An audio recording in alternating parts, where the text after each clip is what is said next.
In 2008, I was 20 years old and moved to Bogota, Colombia.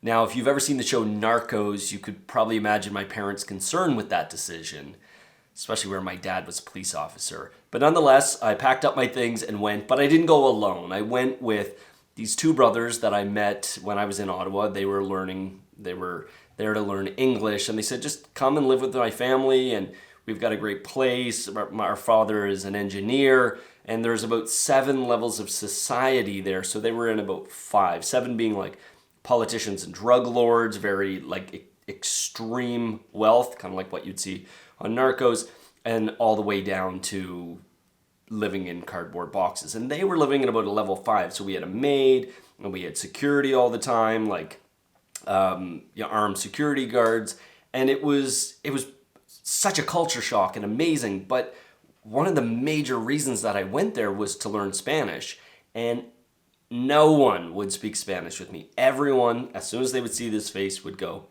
and try to practice their English.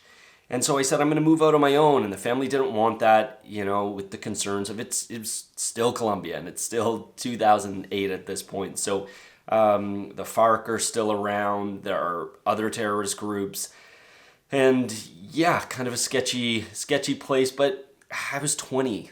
I wasn't that concerned about it. So I left level 5 society and moved out on my own to level 4. So not a compound where you'd have to pass by security guards every time. There was a security guard every couple of blocks sitting in a booth. I don't think he had a gun. He had a whistle. And I was living in a bachelor apartment, and there were other bachelor apartments around, but the 3 other guys that had the bachelor apartments adjacent to me was a philosophy professor, a pilot, and a lawyer. They all spoke fantastic English. So I found myself going to this next level down neighborhood, this level 3 neighborhood. It was referred to as a barrio caliente, like a hot neighborhood, a kind of a drug neighborhood.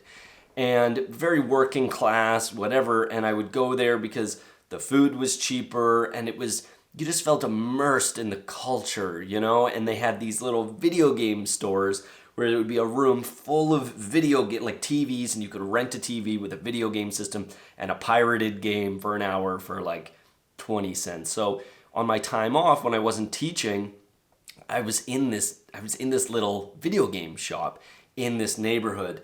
And one day walking home, it was probably about an hour walk from where I lived to there, and there was this used bicycle store, and I spotted the most beautiful red and white. It's called a monoreta. It's like you got the bent handlebars, and you had a banana seat bike. That's what it is, a banana seat bike. It's red and white, and it had the big chrome back seat part. It was the most bitchin' bicycle you've ever seen.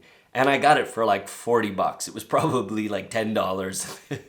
They saw this and charged me. So I drove that bike everywhere. That thing was like my adventure, it just expanded with that bicycle, because I was always so intimidated to take the bus, because the bus system there is super sketchy. But with the bike, I always knew where I was going.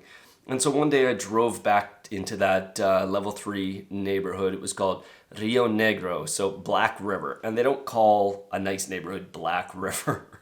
And so I was there, and it was pouring down rain. So I, for whatever reason, decided rather than locking my bike to a post, I locked it to itself and just leaned it under the overhang of the store. A couple hours later go by, it's almost nighttime, I come out, and of course, my beautiful red and white monoreta was gone. And I asked the owner of the store, whose name I thought was Vecino, but turns out that's Spanish for neighbor.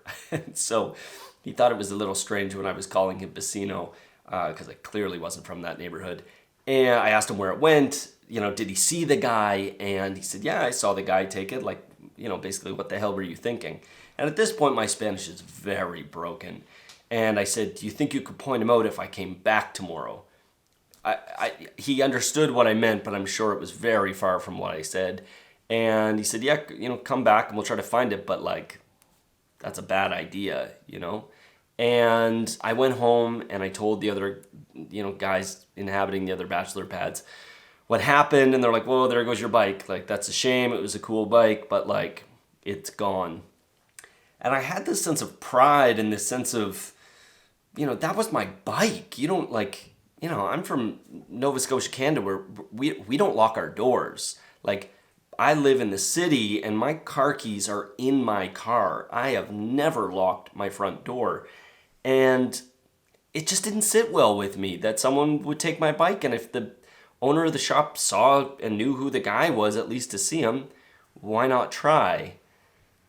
Kind of forgot where I was at the time. So the next day I walked back and sat inside the video game store and told the guy, let me know when you see him. And sure enough, he came over and tapped me on the shoulder and pointed me out and said, that's the guy there. So this is where my heart starts racing. And I build myself up. He's not that big. I'm like 6'1", which is twice the size of most Colombians. But I I was wearing a black jacket and put up the hood and zipped up, put on my sunglasses and go up to the guy. And the translation would have sounded something like, you, my bicycle, red and white, you, give me now. And he turns to me and kind of smiles and goes, where are you from? And I said, here, bicycle, mine, red and white, now you give me. And he smiled and went, okay, bueno, let's go.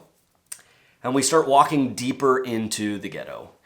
And my heart is racing. While he's trying to make small chat, I'm trying to play Mr. Tough Guy. And he's not bothered at all by this. Almost, if you've ever been conned, if you've ever been in a big city and had someone try to hustle you, they are very confident people. And that's what this felt like. And we're going deeper and deeper into the ghetto. Left turn, right turn, dogs are barking. Every window has bars on it. All the doors are solid steel. And it's starting to become nighttime, and I'm getting a little bit worried. And he bangs on this door, and someone opens it up. The steel door opens, and he invites me in. There's dogs in there, and it's pretty rough looking. And I was like, no, stay here. You, my bike, red and white, give me now. And he goes in, maybe 3-4 minutes goes by, and out he comes again. And in his hands is my red and white bicycle. And he sets it down and starts telling me how lucky I am that he came across it and that I should give him some money as I unlocked the lock that was locking itself and put on my little helmet and said, nope, this is my bicycle, red and white.